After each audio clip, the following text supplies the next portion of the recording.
It's all fun and games until my sister sees I'm wearing her dress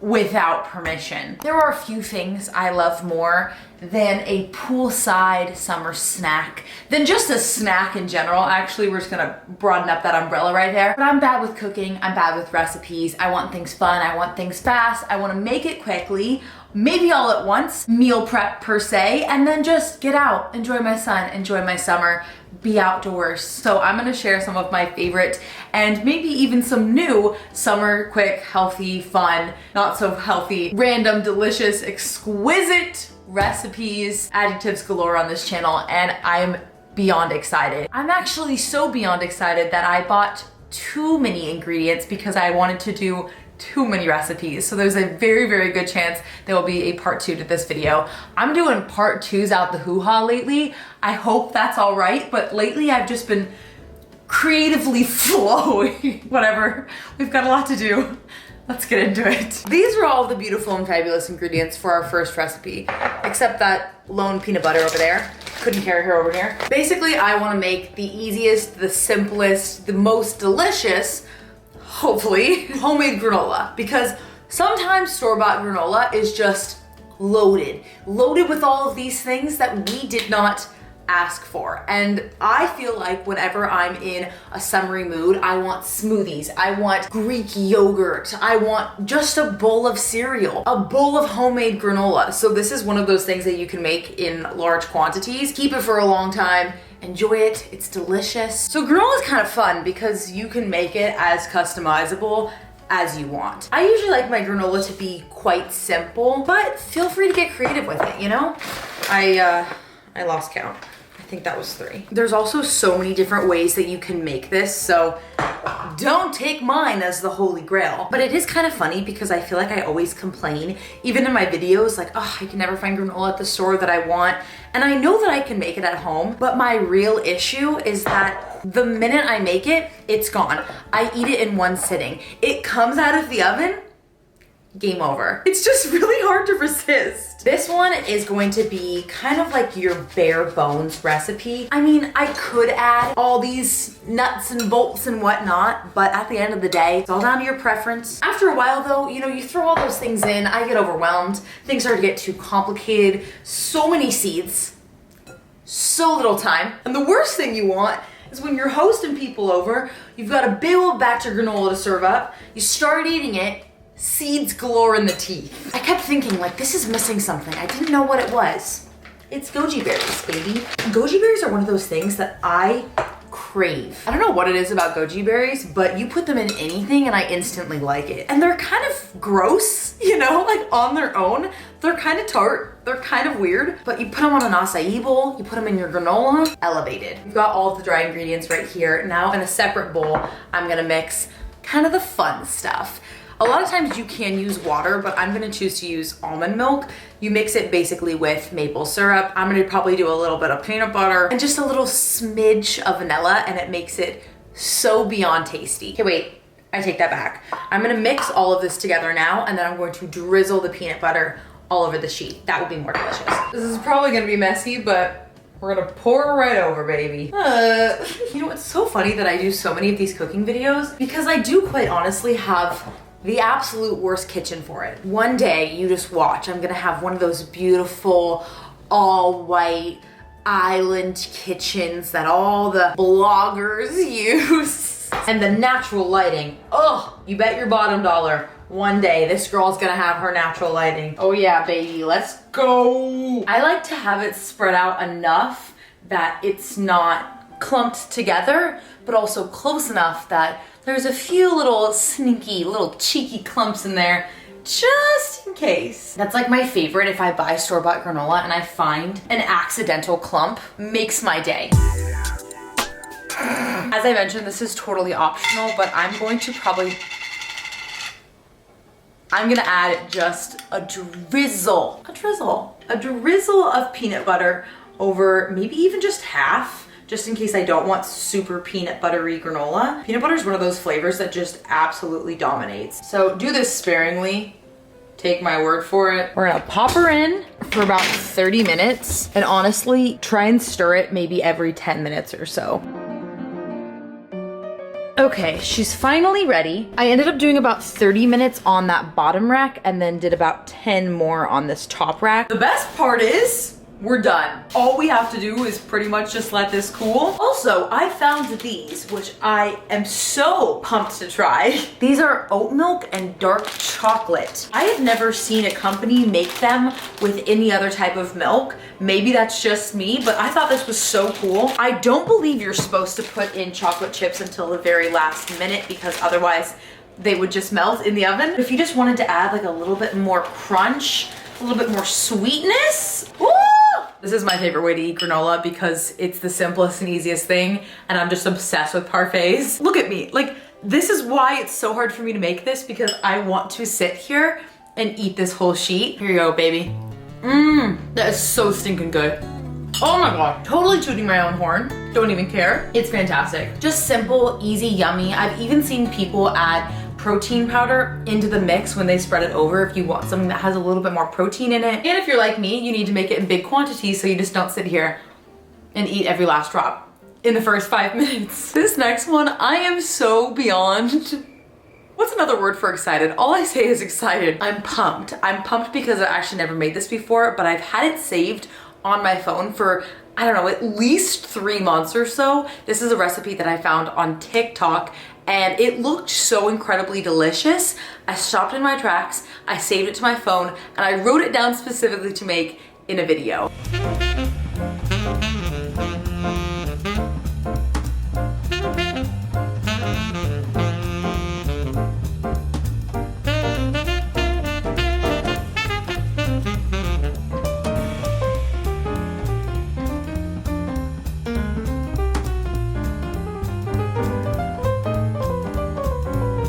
So I'm going to kind of do my own little twist on it. Don't get it twisted. So essentially taking her exact recipe and simplifying it just a hair. I don't like saying hair when I'm cooking. Just a pinch. I did of course forget to pre-cook the farro, so I'm gonna be doing that just in time for the recipe. Well, it's fine, I've got some prepping to do. I really don't wanna peel this. It does taste better when you do, but I am just lazy. If there's one thing I can semi-do, it's prep. Because that was kind of the only job I had as far as cooking in the household went growing up. Probably because my mom didn't trust me enough, or I just was flat out bad. That was really easy. People can do hard things. I just realized that Keith and I are gonna go visit his sister, and I'll probably end up taking this to her. So now I feel a little bit more pressure to make sure this turns out well. I don't even have like a pretty little bowl like she did, so I'm just gonna put everything into this container. Not only is it gonna make it really easy for travel, it's just kind of all I have. You know, like you're an adult who hasn't purchased everything from their childhood home yet when you realize all of the utensils your family has that are just so obscure, but you need them for that one random recipe. That is me. Like I need things like a serving bowl. Water's ready, baby. Beautiful. Obviously, this is kind of an optional one too. If you don't like farro, you could also use quinoa. Ow. Or if you're allergic or you just don't want it, you can take it out entirely. I kind of like having something like this in my salads. I think it adds a little bit more substance, but it's gonna be probably a lot faster of a recipe if you don't have to sit here and boil this. Oi. I walk away for 2 seconds and that happens. If I had one, the real favorite summer snack, especially of Taylor as a child, would probably be snow cones. I used to have a little snow cone maker in my backyard, and by snow cone maker, it's essentially, you know, something that just shreds ice. And anytime I'd have a friend come over, I'd like turn on barista mode, snow cone chef mode. I'd be like, come on up everyone, come to my snow cone stand. We've got blue raspberry, we've got strawberry, we've got rainbow ice. And it was like my lifelong goal just to make people snow cones. Even if they didn't want them, I still made them. It makes me so sad to think about, but I miss being a kid in summertime so much. Like I almost don't think about it because it makes me so sad. I will never have that again. Oh my gosh. I feel like my mom did a really good job though of making sure that all day long during the summer, my sisters and I just played outside. Like every memory I have is always outdoors, which is kind of cool. And you'd think growing up in California, it wouldn't be that different. You know, summer versus fall versus winter. That was always just the goal. Like find water, find a way to be outside, ride your bike. This is most people's childhoods, but still. The summer that I finally realized that was going to be behind me was the summer going into my first year of high school when I joined the cheerleading team. And we spent at least 3 or 4 days a week of the summer from about basically 9 to 5 practicing, cheerleading, training all summer long in the heat. It was a dark summer. No, I'm kidding. It was fun. It was a lot. That was also probably my first exposure to really tough coaches, you know, ones that kind of scare the living shit out of you. Ricotta cheese was kind of a bold move for me. I'm tricky with my cheeses. I also just, I don't know. I don't know how much I like cheese, but I kind of feel like I can trust her. You know, like she feels trustworthy. I didn't have that beautiful block cheese at my store, so hopefully this turns out fine. Less up because the furrow's finally ready. All right, so the initial step is complete. The only thing I really excluded was mint because the store I was at didn't even have any. Now I'm gonna take our dressing and drizzle this all over.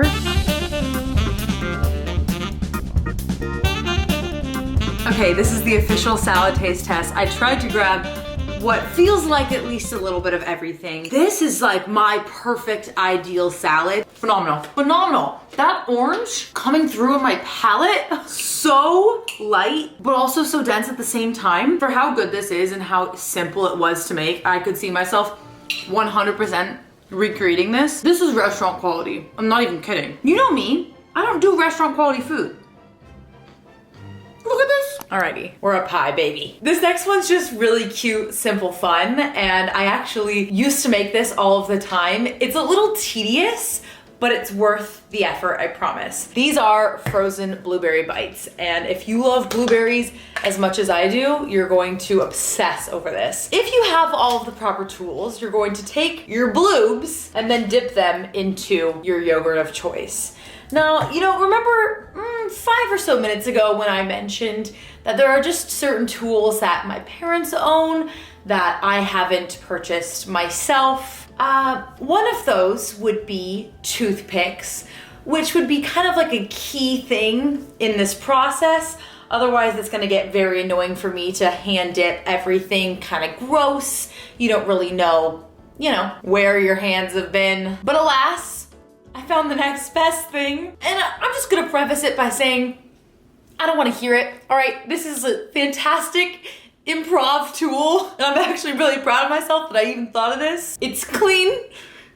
It's clean. I'm gonna use a little floss to individually dip every blueberry into the yogurt. Okay, tell me that's not genius. Like, I know it's a little weird, but it's the exact same thing. It's a pick for your teeth. Like I said, I just don't want to hear it. This is one of those like patience testing activities, but the payoff is worth it. And if you have a better method, you go for it. I'll sometimes just make these in really big batches and then I can eat them when I'm editing. It's like a really nice, easy snack. Voila, YouTube, folks. Pure talent only. Then we can go ahead and pop those suckers in the freezer. There we go. Ice, ice, baby. Oh. Okay. Nice. These look sad, I'm aware of that. But the amount of deliciousness that I am about to enjoy, devour, unmatched. I could say, you know, this might be a teeny bit of a fail. I've made them prettier in the past, if you want to take my word for it. I promise it looks weird. And I know that it does. I'm acknowledging that. If you want to be even more extra, more fun with it, sprinkle something on top. Cinnamon, frosting, sprinkles. This video is like a foundation, you know, I'm giving you the base layer and from there, you know, sky's the limit. Finally, our last recipe after I've made a total mess in my kitchen, one of my all-time favorites, such a nostalgic snack, and this is just gonna like put the biggest smile on your face. If you've never had it, you're going to be adding on to your list of obsessions. And if you have had this before, then welcome back, my friends. We're going to make Muddy Buddies. These are the best. It's the easiest stinking snack, and it's just going to make you so beyond happy. This will please any crowd. This will make haters turn into lovers. Like, this snack unites all, except for anybody allergic to any of the ingredients. The easiest way to make it is with some sort of container like this that you can seal, or a Ziploc bag, reusable bag, whatever. I used to have to look up the recipe every time I made this, but now when you buy rice checks, they give it to you. They finally realized this is what people were buying rice checks for. Heck yes. It's also one of those snacks that I feel like people are gonna be impressed by, even though it takes literally no effort. Literally. Although I do hate looking at how much butter goes into things. Ugh. Ugh. This is normal. Oh, I don't know why, but I have this distinct memory of my older sister making this one night when she had all of her friends over. And, you know, I was kind of like the dweeby younger sister, like who always wanted to hang out with her sister's friends, blah, blah, blah. And I have like this weird memory of them making all of this Muddy Buddy stuff and thinking they were just geniuses. Like, I thought they came up with the recipe on their own. I thought they were so cool. Little did I know this was super beyond popular. Super beyond. But that was also like 15 years ago. So maybe they were ahead of their time. Get on in this. My mom got totally on my grill because I wasn't using the proper measuring tools for baking versus cooking versus whatever. So I'm trying to be better, but I apologize if I'm just not. It's honestly like very unnatural for me. Like, I think some people just have like a itch to cook and itch to bake. It's like inherent in them. And I just kind of feel like a fool every time I try. It's ridiculous. Now we pop her in the oven. One quick set. Okay. Perfect. We give her a quick little stir. Pop her back in for 30 seconds. Add in just a little bit of vanilla. Vanilla. Honestly, vanilla makes literally anything taste better. I like how I used oat milk chocolate chips and then smothered it in half a cup of butter. Now we pour. There is no right answers. There could be a few wrong answers, but I don't have time for them. So here we go. Ah! Oh my gosh, I feel like Willy Wonka. What? Last but not least, one of the most important ingredients of all, powdered sugar. No, no, no. Don't wear black when you're using powdered sugar. Learn my lesson. And now we shake it and we hope we seal the lid on properly. One time I was drinking a protein shake in my car. Didn't check to see if the lid was fully closed. You can finish the rest of that story in your imagination. Here we go, folks. Woo! She just ran over. She's like, what the heck's going on? Woo! That's my workout for the day. I think my peanut butter's way too flippin' sticky. Everything's sticking together, but this is just supreme. Oh my golly. Here's where I'll be for the rest of the day, and I'll see you for part 2.